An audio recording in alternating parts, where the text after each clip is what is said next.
아이다호 대학생 살인사건의 용의자 브라이언 코버거가 체포된 후 새롭게 알려진 사실들을 전해드리겠습니다. 용의자 브라이언 코버거가 운전한 2015년 현대 엘란트라는 범행 후 현장을 벗어난 뒤 오전 9시경 주변에 다시 나타났던 것으로 확인됩니다. 범행이 있기 12주 전에도 그가 범행 현장 주변에 왔었다는 걸 통신 기록으로 경찰은 확인했습니다. 그리고 그는 오전 3시부터 범행 현장에 머무는 동안 핸드폰을 꺼둡니다. 이것 역시 범행의 증거로 남습니다. 범행 현장에 남아있던 칼집에서 떨어진 단추에서 경찰은 DNA를 얻을 수 있었습니다. 범행 현장에 나타났던 하얀색 엘란트라와 그 지역에서 사용한 통신 기록을 바탕으로 브라이언 코버거를 용의선상에 놓게 된 것이라고 합니다. 경찰은 수사가 난항에 빠진 듯한 모습을 언론에 보이고 있었지만 사실 브라이언 코버거의 부모님 집 쓰레기통에서 DNA를 수집하였고 일치하는지 확인해 보기도 했습니다. 코버거가 사용했던 핸드폰 통신사 AT&T로부터 그의 모든 통화 기록과 데이터를 수집해 그의 모든 이동 경로를 이미 파악하고 있었다고 합니다. 공개된 체포 진술서에 의하면 용의자 브라이언 코버거는 범행 전 최소 12번 이상 아이다호 범행 현장 근처를 스토킹하다시피 주변을 맴돌았습니다.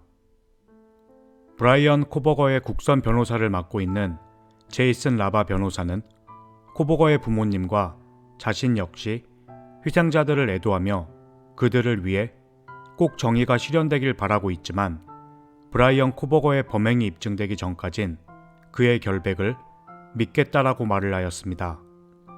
경찰 측은 아직 살인 동기를 밝히고 있지는 않지만 브라이언 코버거가 이 사건에 연루되지 않았다면 왜 사건 현장에서 그의 DNA가 나오겠는가 라고 말을 했습니다. 이미 수사관들로부터 110개 이상의 브라이언 코버거가 범인이라는 물리적인 증거를 확보했고 4,000장 이상의 범행 현장 사진을 토대로 기소의 완벽을 준비하고 있다고 합니다. 지난 목요일에 열린 청문회를 브라이언 코버거 측에서 거절을 하며 재판까지는 앞으로 6개월 이상 걸릴 것으로 예상하고 있다고 합니다.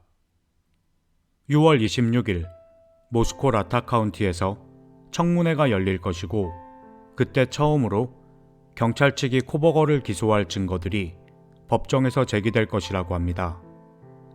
기자들의 브라이언 코버거가 사형을 당할 것 같은가 하는 물음에는 아이다호 주법에 따라 사형을 당할 수 있다 라고 대답을 하였고 종신형을 받을 수 있다라고도 대답을 해주었습니다.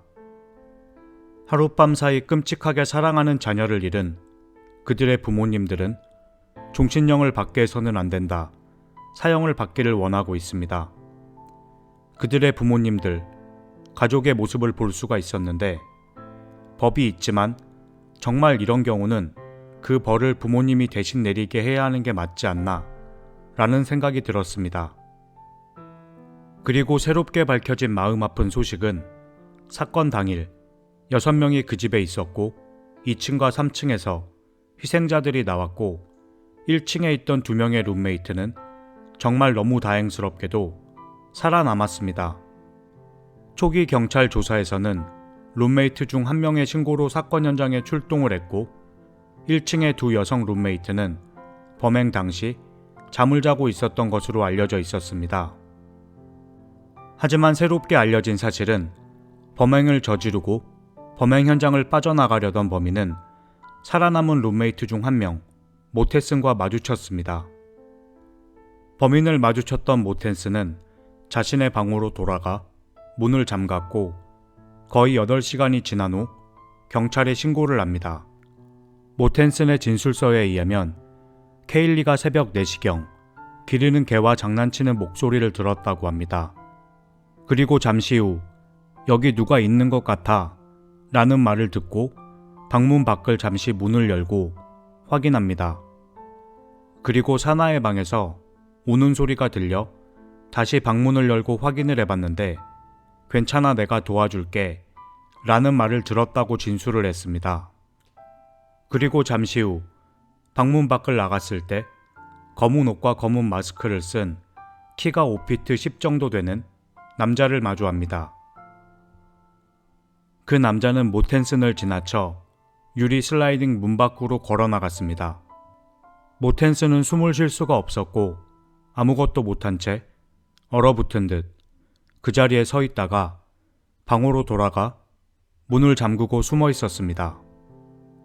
그리고 정신을 차리고 신고한 시간이 사건 발생 8시간 정도가 지난 후였습니다.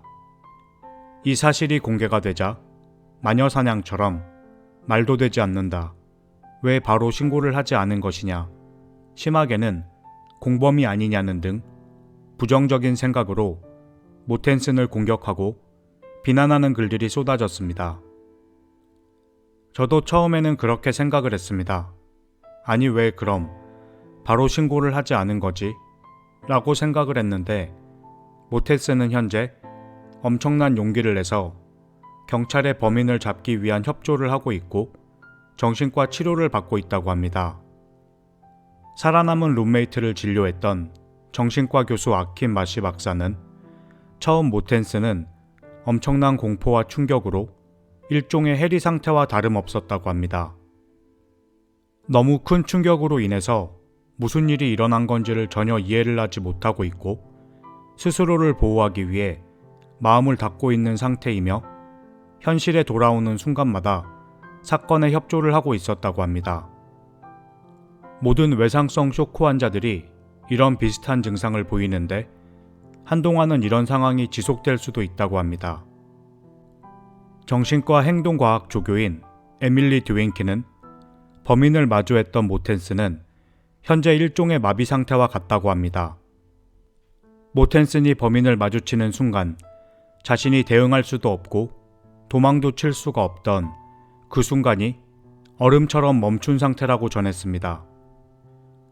그대로의 정신 상태로 현재 지내고 있고 적극적으로 기억이 나는 일들을 전해주지만 갑자기 이야기 도중 멈추기도 한다고 합니다.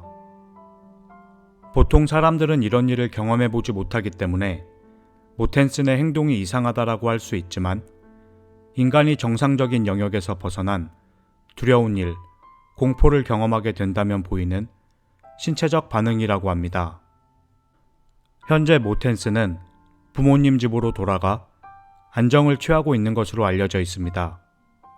하지만 살아남은 두 룸메이트 중 한 명이 모텐슨이고 그리고 범인과도 마주했었다는 사실이 알려지자 집 밖에 몰래 숨어서 모텐슨이 집 밖으로 나오길 기다리며 어디를 나가는 건지 생김새는 어떤지 등을 인터넷에 올리는 사람들도 생겨났습니다.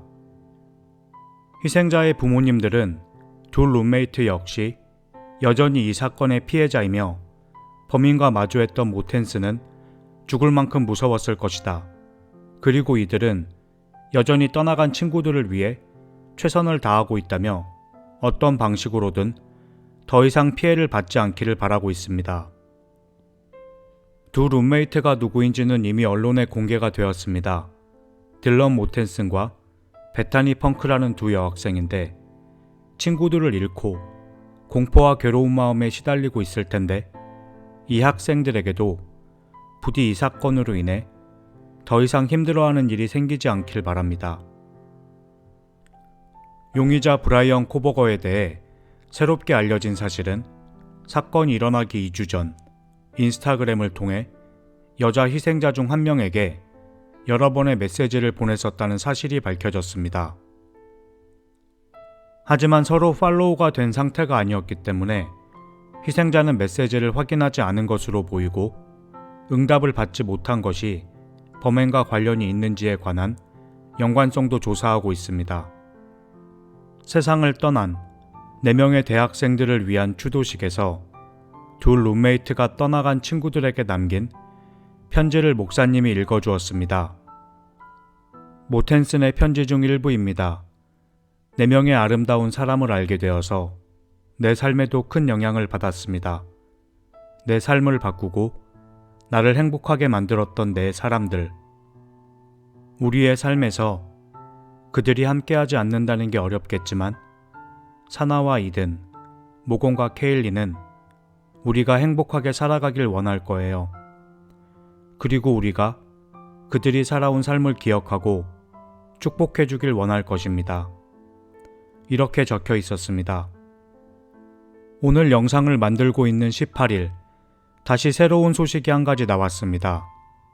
경찰은 수색영장을 가지고 브라이언 코버거가 살고 있던 집을 수색했고 그곳에서 피로 보이는 붉은 얼룩이 묻어있는 천, 검은 장갑과 머리카락 등 다른 증거들을 수집했다고 합니다. 그리고 범행 현장에 남아있던 족적과 같은 형태의 다이아몬드 형태의 밑창을 가진 신발을 확보했다고 합니다. 오늘 제가 준비한 영상은 여기까지입니다. 요즘은 좋지 않은 소식들이 세상에 너무 많은 것 같아서 많이 안타깝습니다. 그리고 다시 한번 세상을 떠난 4명의 학생들의 명복을 빕니다. 감사합니다.